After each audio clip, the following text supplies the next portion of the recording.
noches, queridos amigos. Bienvenidos a ¿Quién tiene la razón? Nosotros listos para comentar las noticias más importantes del día de hoy. Y, por supuesto, tenemos que empezar con el desagradable hecho que involucra al congresista Johnny Lezcano. Fueron apareciendo más informaciones durante el fin de semana que efectivamente parecen configurar el hecho de que él cometió el delito de acoso sexual contra una periodista. Los mensajes en cuestión salieron de su celular, eso no lo ha podido negar, y el contenido es absolutamente inapropiado y eso configura el día de hoy un delito. Las explicaciones que ha dado el congresista todavía no convencen y serán las investigaciones tanto en la Comisión de Ética del Congreso, que lo va a ver el día de mañana, como la Fiscalía, que va a actuar de oficio, quienes determinen la responsabilidad. Nosotros evaluaremos el caso aquí con congresistas y, por supuesto, con otros congresistas, con compañeros de trabajo de Johnny Lezcano y también con algún especialista que nos ayudará a enfocar el tema desde una visión más amplia. Pero escuchemos qué dijo el congresista Lezcano este fin de semana para tratar de explicar la complicada situación en la que se ve envuelto. Estoy respondiendo, Carlos, a una denuncia casi anónima. Si ella quiere, sale en un medio y habla. Si no, no, está en su derecho. ¿Así? Eso no es eso. Qué bueno, uno hace denuncia y lo linchan al otro, denunciado un parlamentario honrado, con preguntas y con carátulas en los diarios, al más puro fujimontesinismo, que sacaba carátulas todos los días para atacar y mellar a los opositores. Eso se está pasando ahora. Es el derecho de ella. Carlos, no es el derecho de mentir. No es derecho de mentir. Bueno, eso y no lo dar la determina. cara. Que se presente y que diga, yo soy la persona. Pero ella ha hecho la denuncia con su identidad. ¿Así? Ante el ¿Quién la conoce? Que responda a las preguntas. ¿De quiénes? De las personas que como me lo están haciendo a mí, para ver su verdad. Esos dos policías son gente buena. A esa gente yo no le voy a hacer daño porque yo les creo que hubo un descuido. Lo que yo me preocupé era lo más importante, pedirle disculpas a la señora. Esas conversaciones, estimado Carlos, entre dos adultos, de manera espontánea, con pleno consentimiento de ambas personas. Si hubiera habido un acoso, la señora hubiera bloqueado el teléfono y ya no hubiera contestado. ¿Y qué temor tenía? Porque yo le seguía escribiendo y ella me seguía contestando. Hay temor. Han hecho aparecer como si hubiera acoso una conversación entre adultos. Eso, vinculado a la situación política que tienen estos señores, obviamente me han atacado. El congresista Marco Arana con nosotros, a quien también le pedimos su opinión al respecto. Hay varios temas que creo que son muy delicados. ¿Cómo está, Marco? Gracias por acompañarnos. El primero es usar la carta de la mafia fujimontesinista. A todas luces, lo que le pasa al señor Lezcano es producto de unos mensajes que salieron de su celular de forma absolutamente inapropiados dirigidos a una mujer. ¿Se puede acusar de que hay una mafia fujimontesinista detrás? O sea, ¿es esa una carta válida para esto o se está malbarateando lo que sí podría ser una acusación seria en otros casos? Yo creo que está absolutamente haciendo mal uso de este consejo que usan muchos políticos de que la mejor defensa es el ataque. Y lo está malentendiendo y creo que cada vez que hace ese tipo de declaraciones me hace pensar en muchas de las declaraciones de Alan García para defenderse de la corrupción que uno no se las cree, ¿no? Sin embargo, creo que lo que corresponde es a echar la denuncia, es una investigación, es las decisiones que haya que tomar en el Congreso. Sí preocupa en realidad que hay quienes ya están celebrando el corte de cabeza de Johnny Lezcano y yo creo que lo que hay que hacer aquí es más allá de si es un político de una u otra tienda política, si se ha cometido un acto contra el código ético y se ha cometido un delito.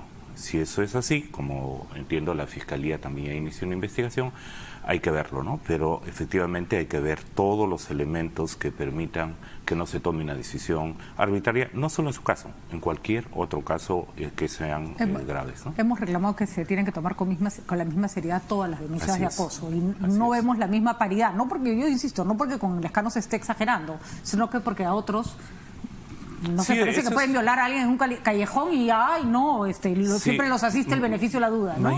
Yo creo, para retomar un punto que escuché al congresista Gilbert, ¿cómo salir de esto? Porque claro, el tema está aquí que hay que investigar y si los elementos lo ameritan, como parece ser el caso, establecer las sanciones. Pero no podemos estar pensando que hay que correr con sanciones sobre cada caso que genera un escándalo, porque cosas como esta deben estar ocurriendo con mucha frecuencia, precisamente porque hemos normalizado o porque no distinguimos los campos que implican respeto, a la libertad del otro, a la decisión del otro, de la otra, ¿no? A veces pueden darse también de manera contraria, ¿no? Entonces me parece que es muy importante apuntar más bien a una evaluación seria de qué es lo que está fallando en esto.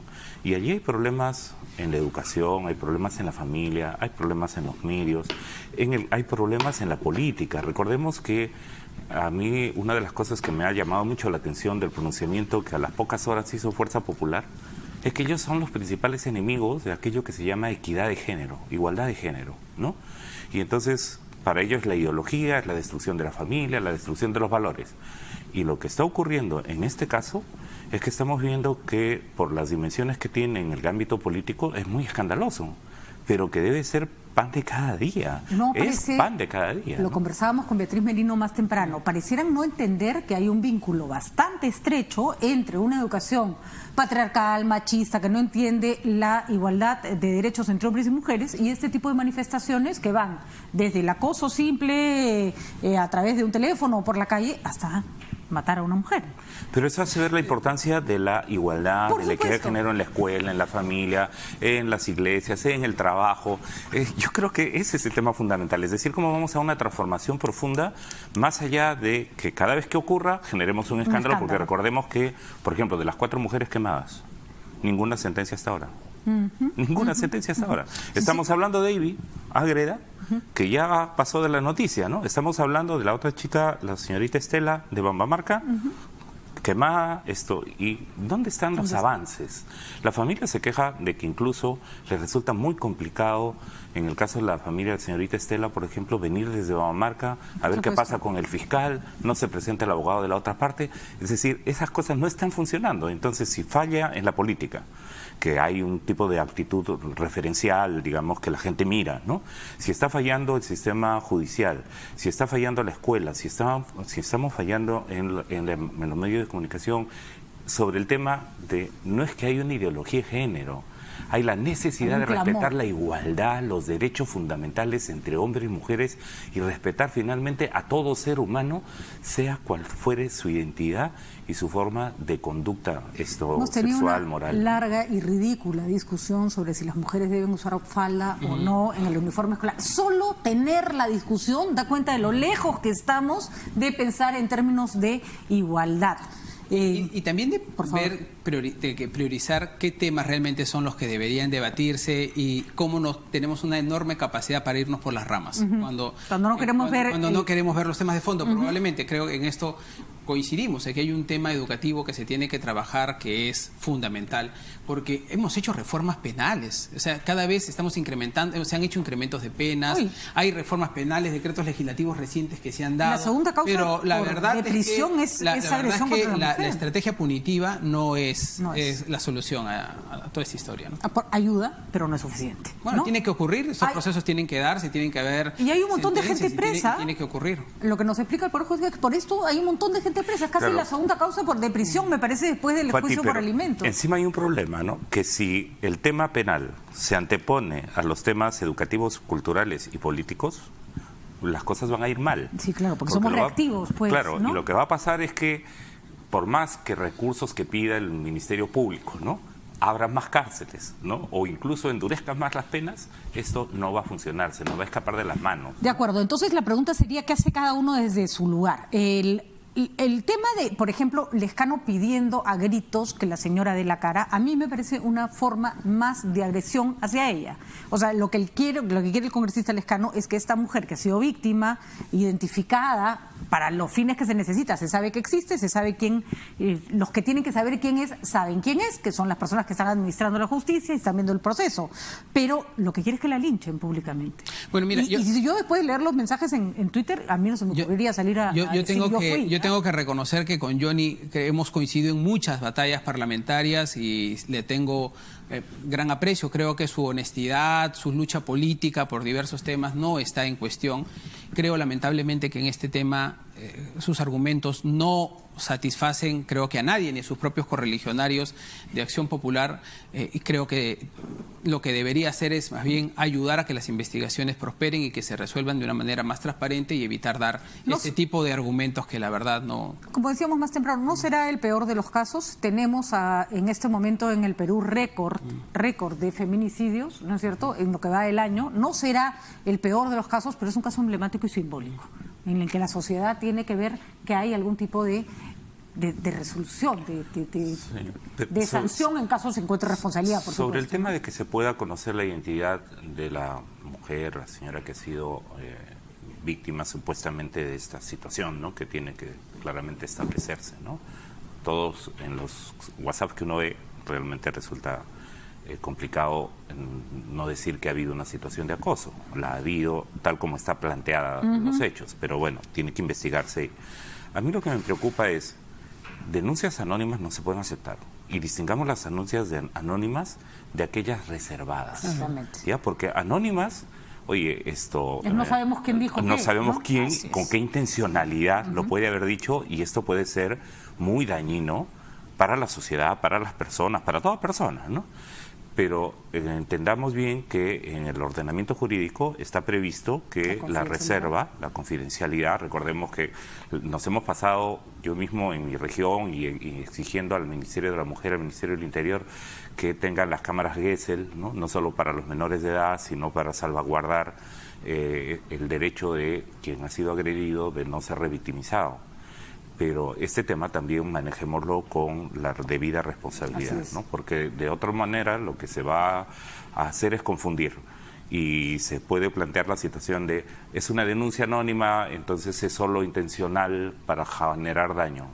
No es así. Distingamos el anonimato de la reserva. Creo por que ejemplo, en en el caso del abuso sexual a menores por parte de miembros de la Iglesia, o abuso sexual a menores en general, o abuso sexual en muchos casos, la identidad de la víctima se mantiene en reserva, lo que no quiere decir que no la conozcan los abogados, que no la conozca el victimario, que no la conozca el juez. Como en este caso. Como en este caso, efectivamente. Así que lo único que quiere el congresista Lescano es hacer un show de linchamiento público de esta mujer, que sin saber quién es, en redes sociales desgraciadamente y en muchos... en la calle, muchas personas parecen no entender Patricia, todavía, simplemente, ¿no? si en todo caso está en su derecho en el momento de la investigación y de su defensa, que es derecho propio, en todo caso mostrar los elementos que considere que él atenúan o muestran o demostrarían desde su parte que no ha habido violación del consentimiento, que eso es otra cosa, ¿verdad? Claro. Y entonces, si ha habido, digamos, hasta ahora, tal como está la información, no hubo consentimiento, hubo acoso, hubo violación de la libertad y del derecho de otra persona a decir así no. Porque él no ha desconocido que los mensajes que le llegan de parte de ella, que le dice yo no le he dado ese derecho a eso, que usted se está tomando libertades, los ha asumido como reales. Y esa es la prueba perfecta de que la persona no había dado su consentimiento. Un punto que me interesaría además que razonáramos es, él dice, una persona acosada bloquea y se acabó el problema. Sí, no. No voy a dar detalles, pero yo he tenido que enfrentar más de una vez en mi trabajo gente que se le pasa la mano o que dice cosas que no debe, y ¿yo qué hago? Lo voy a tener que seguir viendo al congresista en cuestión, que seguir trabajando. Eso no quiere decir que no lo mando al cacho, ¿no? Eso no quiere decir que no le digo su verdad en la cara, por supuesto no al aire, porque somos profesionales, y que a esa persona le queda claro que no puede volvérsele a pasar la mano, pero yo no, como le puede haber pasado a esta señora periodista, uno no puede cortar una relación que necesita de trabajo, ¿no? Entonces no es tan sencillo. Hay gente que se queda trabajando años en una oficina donde su jefe la acosa, por ejemplo, ¿no? Y porque además no había la penalización también, ¿no? También, es decir, ¿para qué quejarse si así funcionan las cosas? Así es. Entonces, estamos ante un cambio realmente profundo con la penalización que se ha dado, ¿no? Que sí. Entonces, yo creo que lo que estamos viendo es más bien el inicio de una nueva etapa, ojalá para el país, yo creo que en eso estamos, en el que la conciencia de derechos y del respeto del otro, porque aquí de lo que estamos hablando efectivamente es de violencia o acoso o feminicidio o abuso contra menores en relación a abusos sexuales, etcétera, Pero en el fondo, Pati, uno de los temas de la democracia peruana es el respeto del otro. O sea, si no tienes padrino, si no tienes dinero, si no tienes un nombre, si no tienes acceso a una red social o a un grupo de comunicadores, lo que te suceda no le importa a nadie. O sea, puede pasar. ¿Se imaginarán cuántas mujeres han tenido que padecer lo que esta chica y no ha tenido nadie que los escuche? ¿Cuántas personas están presas por, como se dice popularmente, por robarse un gallo y no por haberse robado miles de millones de dólares en ese país? Es decir, hay un tema de justicia, democracia, de reconocimiento del otro, de respeto, ¿no? Yo les voy a pedir en esto un compromiso, y no quiero fastidiar, Marco, en este sentido, porque además no es el único, pero el congresista Humberto Morales se merece más que una jalada de oreja. Es una persona agresiva con las mujeres, se lo digo no solo por sus declaraciones públicas, él fue el que dijo que las mujeres éramos además de mentirosas, chismosas, o no me acuerdo el orden de los factores, pero esas eran las palabras. Particularmente, yo he tenido que aguantarme más de una impertinencia, y no voy a contar qué más, pero no es una persona que maneje con respeto a las mujeres. Le molestamos. Y te lo digo así de personalizado, porque digo, ¿cuál es el límite? Como le preguntaría a Marisa Glave, ¿qué hacen sentándose al lado de Vladimir Cerrón? ¿Cuál es el límite? ¿En qué momento tú dices, hasta aquí llegamos? ¿No? Sí, yo creo que estamos ante situaciones, y no para excusar que eso haya ocurrido en mi bancada, con algo que a él además lo tuvo que llevar a un pedido y a una explicación, un pedido de disculpas y a una explicación en el Pleno del Congreso, ¿de acuerdo? Ahora, eso no quita, ¿verdad?, que con eso se resolvieron los problemas, porque en realidad son temas que se afincan muchas veces. A mí me dijo, el partido ya se disculpó, nunca dijo yo. No, yo te estoy contando lo que ocurrió en el Pleno. O sea, tuvo que hacerlo porque una de las opciones también era que lo hiciera de manera personal, que lo hiciera de manera escrita, que lo hiciera de manera verbal, pública, que asumiera su responsabilidad. Hubo además dentro de la bancada la decisión de apartarle una comisión en la que no podía mantenerse. Pero creo que este proceso es de transformación profunda, ¿no? Él debe estar, no digo para él, lo decimos para todos. O sea, creo que yo mismo tengo que hacer un mea culpa de cuántas veces me he preocupado realmente porque estas cosas cambien. No basta decir tengo madre, tengo hermanas. Yo quiero hacer una acotación final sobre A ti también te cayó, Hilo, ¿verdad? A mí también me cayó, sí. Pero una cosa que, y creo que hay que saber hacer una cosa, y por eso yo le decía en el caso de Johnny, de repente lo mejor es que sepa reconocer y que deje que el proceso se desarrolle. Pero una cosa que ya me parece también... Pasó con Patricia Donaire, que se quejó, pero me parece que... Por una discusión que tuve, no con ella, sino con ella, con Mercedes Arauz y con Carlos Bruce, fruto del debate de la reforma sobre el financiamiento de partidos políticos. Pero la reacción final fue... disculpas del caso. Inmediatamente. La llamé a ella, bueno, en fin, ella no me aceptó las disculpas, pero ese, bueno, fue otra historia. Bueno, pero por lo menos tiene el derecho de no aceptarme, yo lo reconocí. Lo otro que no me parece es que el señor Mamani utilice esta circunstancia para salir a hablar, ¿no es cierto?, y mostrarse él como si él fuese el ejemplo a seguir, después que el señor Mamani tiene también una serie de denuncias y tiene que responder ante la justicia. Y la verdad también me parece deleznable la actitud de este señor Mamani, que me parece absolutamente fuera de lugar. Gracias por tocarlo, Gilbert, porque eso es absoluta y completamente inaceptable. La cochinada de uno no limpia la del otro, y el señor Mamani es una persona indeseable desde donde se le mire cuando se trata de mujeres. Creo que quedó, sí, se sigue un proceso de investigación, pero creo que hay demasiadas evidencias en su contra, demasiadas, una burla incluso en un video, como para venir a tomar en serio lo que tenga que decir y sus opiniones al respecto, ¿no? Ahora, estemos atentos. Mañana, por ejemplo, la Comisión de Constitución ha puesto en agenda el tema de la ley de acoso político, ¿no? Veamos que no sea una ley así que no le quite dientes, un saludo a la bandera, digamos, ¿no? Y ahora, como está a tono, digamos, es el Día Internacional de la Mujer el 8, están ocurriendo estos temas. Entonces, ¿cómo más bien estamos en dirección del cambio? Porque tenemos que ser conscientes que esta situación nos toca a todos. Y yo creo que es importante a hombres, a mujeres, y no que hay que esperar que cuando hay una situación de escándalo viene el golpe de pecho y de ahí no pasa nada. Esto nos va a tomar tiempo, pero hay que hacerlo. Y yo por eso apelo a ustedes y les pido el compromiso, porque las mujeres también tenemos que hacer una culpa, por supuesto. A veces no somos solidarias entre nosotros, a veces somos nuestras peores enemigas. Y este es un problema de hombres y mujeres. Todos tenemos que poner de nuestra parte, ¿no? Claro. Es de hombres y mujeres, ese cambio nos incluye a todos. O sea, creo que el tema también tiene que ver con la formación familiar, muchas veces de la propia familia, las propias mujeres y la cultura matriarcal y machista. No es un tema de la genitalidad, es un tema de cultura y de ese poder. Desgraciadamente, cuando las personas dicen los valores vienen de casa, sí, pero a veces en casa están los valores equivocados. Entonces es el Estado que tiene que asumir la promoción de valores de igualdad, cuando en casa los valores que se promueven, porque son los únicos que conocen, porque así es la sociedad, porque así ha sido durante años, son los de desigualdad. Entonces hay que dejar que el Estado haga su trabajo también en equiparar un poco la cancha. Y por eso lo que decías, Marco, con respecto de la educación en igualdad de género es tan importante. Pero no quiero dejar de comentar con ustedes, y la verdad que nos hemos quedado todos un poco impresionados, con esta aprobación que ha hecho la mesa directiva para tener una suerte como de libertad absoluta para viajar y poderse asignar viáticos, ¿no es cierto? Y para los miembros de la mesa directiva del Congreso y para un personal más o menos extenso que incluye seguridad y asesores.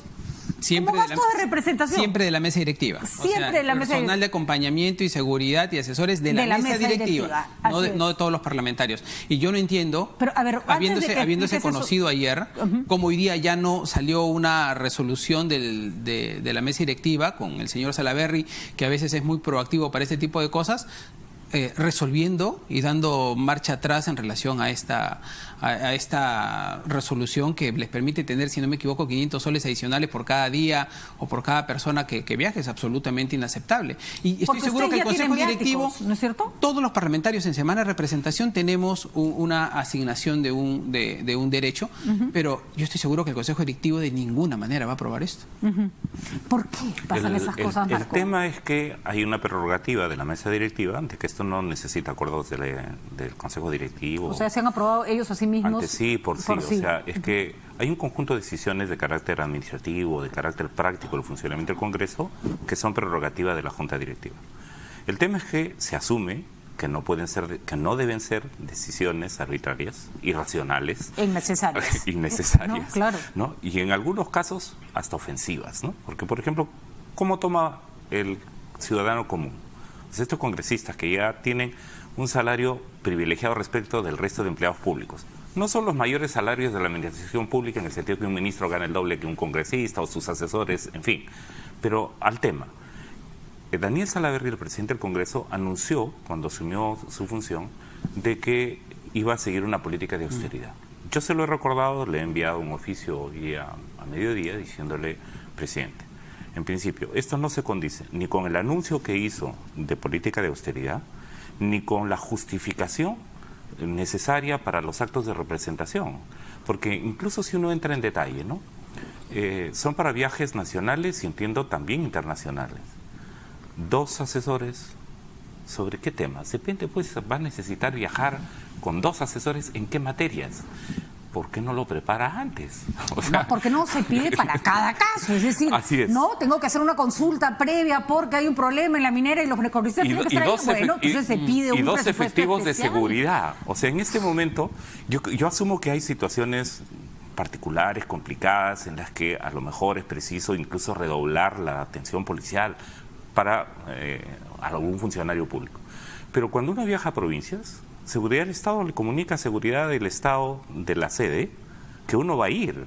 Y por el contrario, o sea, ya no hay vida pública, pues, ¿no? Porque la policía sabe si llegas en el bus, si llegas en el avión, que estás llegando.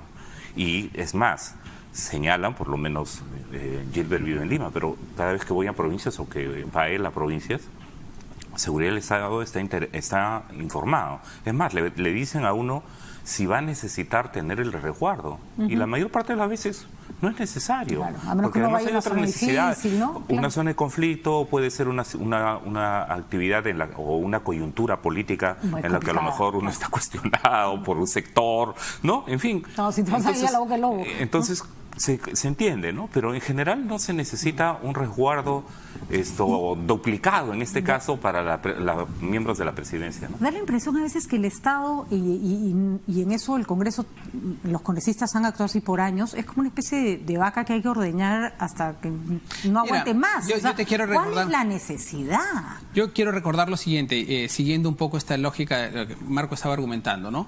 Efectivamente, cuando Daniel y la mesa directiva entran, eliminan la compra de los friobares, las flores, eliminan la canasta navideña, es decir, está muy bien. Y está muy bien, incluso con una ejecución presupuestal bien, ¿no es cierto?, bien, de muy poca ejecución, pero por eso no se entiende en qué contexto aprueban un acuerdo de este tipo. Es inconsecuente, innecesario. Completamente, ¿no? Yo creo que tiene que ser derogado lo antes posible para que además no se preste a un jaloneo del Parlamento y el Parlamento termine una vez más en medio de un cuestionamiento público. Además, esperemos que mañana se quede sin efecto, digamos. No, en esto se podría actuar rápidamente porque son 4 miembros que se reúnen. Y además el señor Salaverry creo que le debe una explicación a la población. No ha querido responder, lo hemos estado buscando, lo han estado buscando en la prensa, no ha dicho una sola palabra de esto. Señor Salaverry, es la plata, no de usted ni del Congreso, la plata de todos los peruanos, y así como usted criticó el mal uso de fondos para determinados casos, bien criticado, ahora le toca dar una explicación y por supuesto dar marcha atrás es lo mínimo que se espera. Y por supuesto no nos vamos a ir sin comentar el nuevo logo del partido del señor Gilbert Violeta. Un nuevo partido.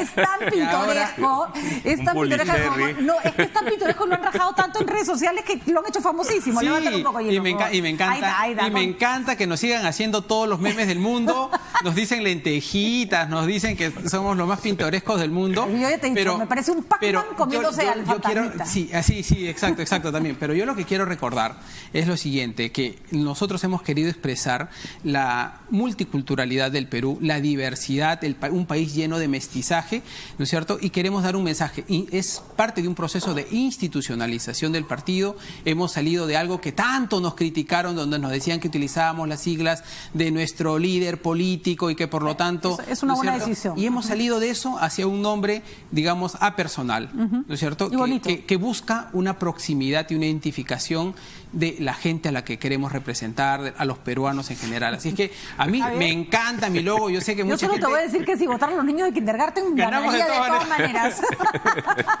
Y me encanta la idea. Sobre gustos y colores, y acá tiene un montón de colores. A mi hijo que tiene 7 años y medio le encanto. Está bien. No precisamente tu público objetivo, pero está bien. Bueno, rapidito. Pensando en el futuro, hay que pensar en el futuro. Una pregunta más. A mí me ha dejado con mucha intriga y curiosidad esto de que el señor Eresi dice que el señor Vizcarra podría postular a la presidencia con ustedes y no están como peleadísimos con él. Bueno, no estamos peleados con el presidente Vizcarra. Yo también ese es otro problema, creo que es un problema de falsa percepción. Tener críticas o tener algunas diferencias sobre ciertos temas no nos lleva a ser los enemigos del gobierno y menos del presidente Vizcarra. Pero ya esta tarde Salvador sacó un nuevo tuit aclarando este tema, porque el presidente ya había zanjado. El presidente Vizcarra ha señalado reiteradamente que él no va a ser candidato el 2021. Salvador estuvo, me parece, justo esos meses, estuvo un par de meses fuera y se había perdido esa parte del debate. Pero la verdad es que el tema ya había quedado zanjado por el presidente. Ahora, lo cual también demuestra que hay un sector del partido que estaría encantado de llevarlo seguro de candidato al presidente Vizcarra, pero el presidente Vizcarra ya deslindó esa situación. O de crearle problemas antes de tiempo. Pero en fin, no vamos a especular más. Lo importante es que ese tema salió del debate. Ahora, el tema es, Pati, que hay temas muy importantes que están ausentes. Exactamente, Marco. Exactamente. Por ejemplo, el tema de la reconstrucción y cómo se va ejecutando el gasto, y ahorita el gasto público en educación, en infraestructura. En infraestructura, empiezan las clases el 11. Terrible. ¿no? Me pongo a contar detalles porque ustedes, los periodistas, están dando cuenta de algunos de los casos, pero es para llorar, es para indignarse. Acabo de escuchar a algunos alcaldes o algunos profesores que están diciendo vamos a hacer una gran movilización porque de otra manera no funciona. El tema de la denuncia que apareció el fin de semana sobre las cartas de la CONFIEP y los grupos de abogados para buscar dejar sin efecto la reforma tributaria sobre el tema de elusión tributaria, es decir, la manera como se roba o se deja de pagar dinero, tributos al Estado de parte de las grandes empresas. Esos temas tendrían que ser vistos, porque entiendo, por ejemplo, me enteré por los medios, yo estuve en el debate de Constitución, el congresista Giro Violeta se abstuvo de votar en el grupo de la Comisión de Control Constitucional sobre esta enmienda o esta búsqueda de serruchar la ilusión tributaria que venía como propuesta del Ejecutivo. Es un tema importantísimo para el país. Tenemos en agenda, y justamente hablábamos con el exministro Alonso Segura que nos alertaba sobre este punto. Te prometo, Marco, que le vamos a dar más espacio al tema. Hoy día se nos acabó el tiempo, pero que es un tema fundamental y ahorita nos toca pagar impuestos a todos. Y por supuesto no nos sale barato, así que les cueste a todos los que les tiene que costar. Ni impuestos ni las multas. Ni las multas. Y no quieren pagar los que más tienen. Este es un tema enorme. La verdad creo que ahorita ya se nos acabó el tiempo. No va a haber espacio probablemente para el debate, pero el tema precisamente vinculado a todo lo que debe ser una gran reforma tributaria en el Perú, creo que coincidimos en el tema de fondo. Podemos luego discutir los detalles en la que hay muchas Pero aristas. No se debe premiar. Recordar, el país es altamente informal. El jefe de la SUNAT la otra vez nos dijo que de cada 100 soles que circulan en el Perú, solo 20 son bancarizados, 80 es, ¿no es cierto?, cash efectivo. De cada 100 trabajadores que hay en el Perú, solo 33 son formales. Es decir, pero aquí estamos hablando de miles de millones de dólares en concentrado en Paco de Y además también nos podemos pocos. preguntar qué estamos haciendo por bancarizar el Perú, cuando los bancos además cobran unos intereses exorbitantes para muchísimas de sus transacciones, créditos hipotecarios, solo para poner un ejemplo. Nos da para rato, porque acá hay responsabilidad de todos y no se bancariza tampoco aquello que resulta Y esas son las ajeno. Reformas en las que necesitamos entrar a profundidad. Así que dejen de mandar mensajes a medianoche, porque necesitamos y fastidiar a periodistas, porque necesitamos hablar de cosas muy serias y no tener que estar siempre quejándonos, como por supuesto para eso se tiene que hacer cuando ocurra, pero la verdad déjenos en paz a las mujeres de no trabajar libremente y dejen de acosarnos de distintos ángulos. Gracias, señores. No, placer. Muchísimas gracias a los dos. Fátima. Prometo invitarlos para hablar del tema tributario.